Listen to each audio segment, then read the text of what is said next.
Je ne connais pas. Non, je connais pas. Il manque un bout sur son personne. Et salut tout le monde, c'est Gwen. Aujourd'hui, on se retrouve pour une nouvelle vidéo. Une vidéo à moto avec pour sujet un sujet quelque peu controversé dans le monde des motards, mais pas des moindres. C'est le permis 125.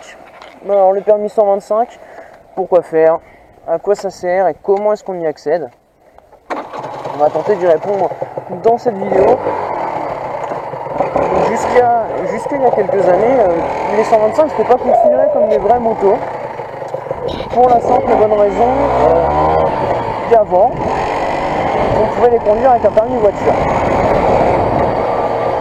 Et donc on conduisait les motos 125 comme celle-ci avec des permis voiture, donc c'était pas considéré comme des vrais motards, machin truc. Aujourd'hui c'est faux, puisque maintenant pour conduire une 125 il faut un permis, le permis A1. Alors ce permis A1, on y accède de plusieurs manières.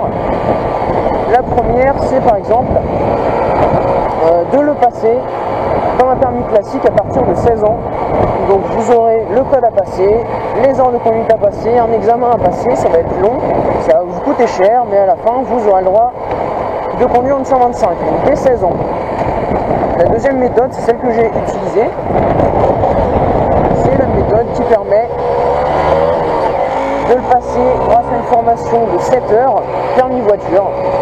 Enfin, avec le permis voiture, vous passez une formation de 7 heures à moto et vous avez le droit de conduire en 125, c'est ce que moi j'ai fait. C'est les deux méthodes pour accéder au permis 125, il y en a une plus chère que l'autre mais qui peut se faire avant. On va voir maintenant à quoi ça sert et pourquoi est-ce qu'on peut passer ce genre de permis, en fait quelle est l'utilité de passer ce genre de permis. On va s'arrêter là un petit peu, tiens c'est sympa.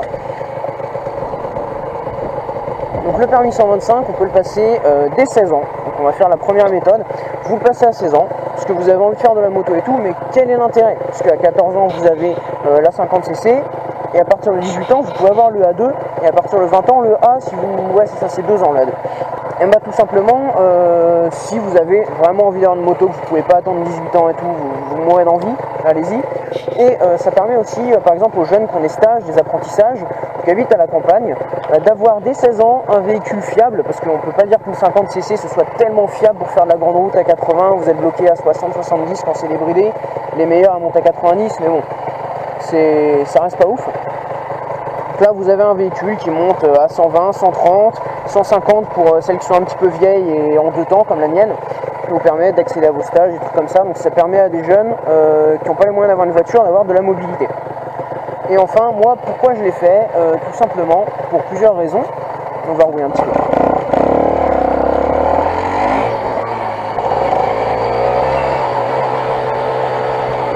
Et donc moi pourquoi est-ce que j'ai décidé de passer le permis 125, c'est pour plusieurs raisons. La première, j'avais envie d'avoir une moto, ça faisait 2-3 ans que je me tâtais d'en prendre une.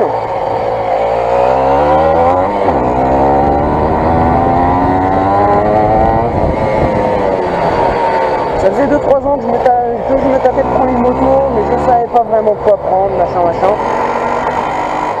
Et puis j'ai des projets à côté, je suis en études, j'ai l'appart à payer, choses comme ça. Mais aussi j'ai un projet de m'acheter une voiture de sport quand j'aurai la fin de mes études.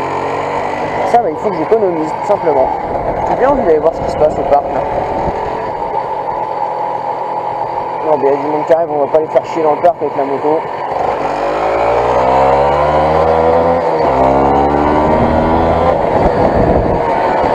Et donc j'avais besoin d'une moto pas chère, mais j'avais quand même envie d'une vraie moto, pas d'une 50.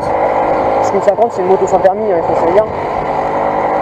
Donc j'ai passé la formation 125, ça m'a coûté 280 €, la moto m'en a coûté 1200, l'équipement complet m'a coûté 300 € parce que j'ai tout eu à moitié prix grâce au solde tout simplement. 350 si on compte les gants. Et enfin, l'assurance. Une 125 à assurer. La mienne elle met 380 € à l'assurance. Alors qu'une vraie moto, vous pouvez vite arriver dans les 1000 €. Moi c'est ce que je voulais, c'était une moto, moi le 125 pour moi c'est un peu une moto compromis en fait. C'est une moto qui vous permet de faire tout type de route, contrairement à la 50 où vous n'avez pas le droit d'aller sur la 4 voies. Ouais, t'as le droit de te serrer cocotte.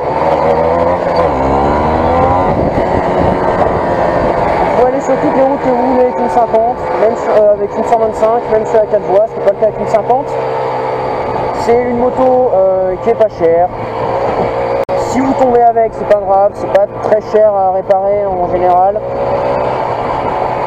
Mais les gens ils roulent au milieu de la route. Donc c'est un bon compromis en fait entre la 50 et le gros cube, sachant que moi j'ai pour le projet d'acheter une voiture de sport à la fin de mes études, donc dans 1 an et demi, puis de passer le permis gros cube. Donc c'était un peu une moto transition en fait, le temps de me faire la main et tout. Donc ça c'est un permis 125.